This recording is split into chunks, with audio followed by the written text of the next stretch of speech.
Hello student, आज पढ़ेंगे कक्षा 10 के प्रश्नावली 1 का बी। प्रश्नावली 1 के बी में जितने भी क्वेश्चन हैं वो बहुत इम्पोर्टेंट है एग्जाम के लिए, जबकि 4 नंबर में आता है, हर साल पूछता है ये क्वेश्चन। पहला क्वेश्चन इसमें दिया है कि सिद्ध कीजिए कि 3√3 एक परिमेय संख्या नहीं है। हल देखिए, जब ऐसा क्वेश्चन पूछ दे तो सबसे पहले मानेंगे कि माना 3√3 एक परिमेय संख्या है। जब परिमेय संख्या है तो परिमेय संख्या की परिभाषा को फॉलो करेगा, तो क्या हो जाएगा 3√3 बराबर P/Q, जहाँ Q 0 के बराबर नहीं होगा, क्योंकि परिमेय संख्या का परिभाषा होता है कि वह संख्या जो P/Q के रूप में हो और Q = 0, मतलब हर 0 के बराबर नहीं होना चाहिए। अब √3 को अलग कर लेंगे तो 3 को बराबर के उस पार जाना होगा, तो 1/3 P/Q हो जाएगा। इस तरह भी लिख सकते हैं √3 बराबर P/3Q। अब यहाँ देख रहे हैं हम कि √3 एक अपरिमेय संख्या है और P/3Q एक परिमेय संख्या है, यानी √3 ≠ P/3Q। √3 P/3Q के बराबर नहीं है। तब हम लिख लेंगे कि अतः 3√3 एक परिमेय संख्या नहीं है, यानी 3√3 एक क्या है, अपरिमेय संख्या है। इस तरह से पहला क्वेश्चन कंप्लीट हुआ। अब आते हैं दूसरे क्वेश्चन पे। दूसरा क्वेश्चन दिया है कि सिद्ध कीजिए √5 एक अपरिमेय संख्या है। तो वैसे ही मान लेंगे कि माना √5 एक परिमेय संख्या है। सबसे पहले मान लेंगे कि √5 एक परिमेय संख्या है। जब √5 एक परिमेय संख्या है तो परिमेय संख्या की परिभाषा को फॉलो करेगा, तो √5 किसके बराबर हो जाएगा, P/Q के। अब √5 के बगल में कोई संख्या नहीं है, तो इसको दोनों पक्षों का सबसे पहले वर्क कर लेंगे। तो दोनों पक्षों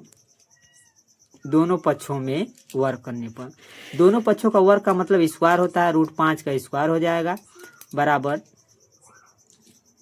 P²/Q²। अब √5 का स्क्वायर, किसी भी रूट का अगर स्क्वायर कर देते हैं तो रूट क्या हो जाता है, हट जाता है। 5 बराबर P²/Q²।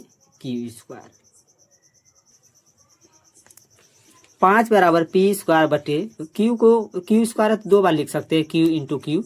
एक Q को बराबर के उस पार भेज देंगे, तो भाग है तो क्या हो जाएगा, गुणा।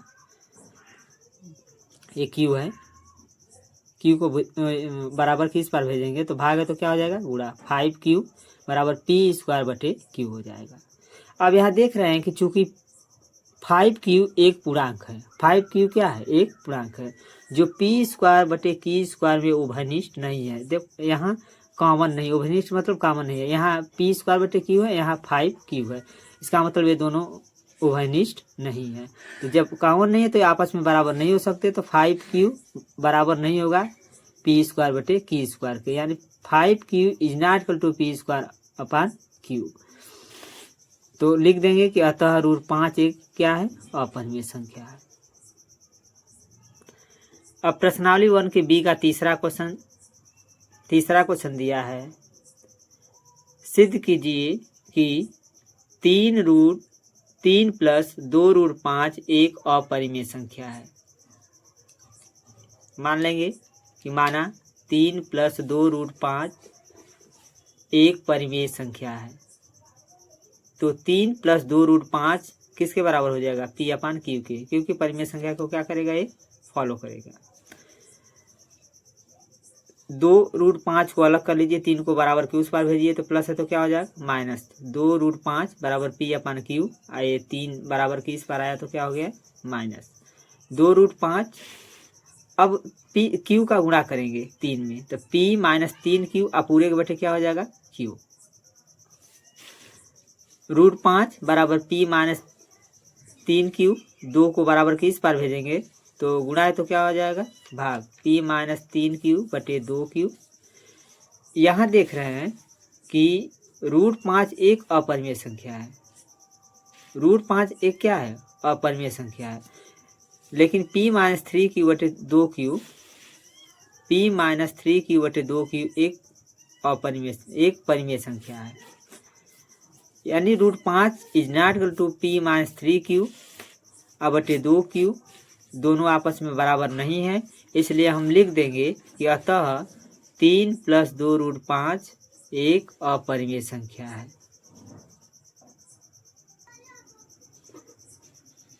अगला क्वेश्चन दिया है प्रश्नावली 1 के बी में, चौथा क्वेश्चन, सिद्ध कीजिए कि √7 एक अपरिमेय संख्या है। √7 क्या है? अपरिमेय संख्या है। फिर मान लेंगे हल में, माना √7 एक परिमेय संख्या है, क्योंकि जब भी ऐसा क्वेश्चन पूछे सिद्ध कीजिए कि √7 एक अपरिमेय संख्या है, तो सबसे पहले मान लेंगे कि माना √7 एक क्या है? परिमेय संख्या है। जब परिमेय संख्या है तो ये परिमेय संख्या की परिभाषा को फॉलो करेगा, क्योंकि आप जानते हैं कि परिमेय संख्या किसे कहते हैं? वह संख्या जो P/Q के रूप में हो और Q 0 के बराबर न हो, हर 0 के बराबर न हो, उसे क्या कहते हैं? परिमेय संख्या कहते हैं। तो √7 बराबर हो जाएगा P/Q। √7 के बगल में अगर कोई भी संख्या नहीं है तो इसको वर्क कर लेते हैं। वर्क करना होगा दोनों पक्षों में वर्क करने पर, दोनों पक्षों में वर्क करने पर। तो √7 का स्क्वायर करेंगे, तो स्क्वायर का मतलब, वर्क का मतलब स्क्वायर होता है। √7 का होल स्क्वायर हो जाएगा P²/Q²।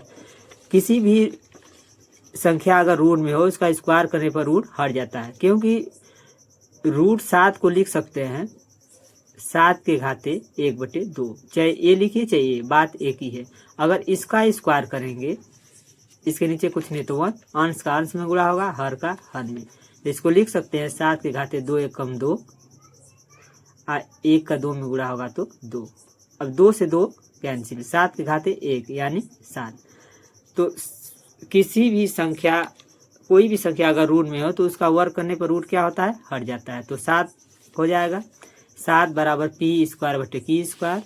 अब एक Q को बराबर के उस पर ले जाएंगे, यहाँ Q² का मतलब 2Q है, तो यहाँ हो जाएगा 7Q। 7Q बराबर हो जाएगा P²/Q। अब यहाँ देख रहे हैं, चूंकि 7Q एक पूर्णांक है जो P²/Q में उभयनिष्ठ है।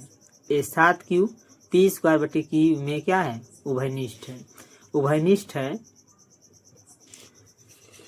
तो 7Q P²/Q के बराबर नहीं होगा। जब नहीं होगा तो लिख लेंगे कि अतः √7 एक अपरिमेय संख्या है। इस तरह से प्रश्नावली 1 के बी का चौथा क्वेश्चन कंप्लीट हुआ। ये सारे क्वेश्चन जितने भी प्रश्नावली 1 के बी में हैं, ये सिद्ध कीजिए वाला क्वेश्चन, ये बहुत ज़्यादा इम्पोर्टेंट है एग्जाम के लिए। हर साल ये कम से कम एक क्वेश्चन जरूर आता है। यदि आपको वीडियो अच्छा लगे तो लाइक और सब्सक्राइब जरूर करना। इस वीडियो को देखना मत भूले। ऐसे क्वेश्चन यहाँ हम जितने भी चैप्टर आएंगे उसको शुरू से बताते रहेंगे। प्रश्नावली 1 का ए, जैसे अब वीडियो पहले लेक्चर में बता दिए हैं, प्रश्नावली 1 का बी, आगे सी, जितने भी चैप्टर आते रहेंगे उसमें प्रत्येक क्वेश्चन को बताते रहेंगे। इस वीडियो को जरूर देखिएगा।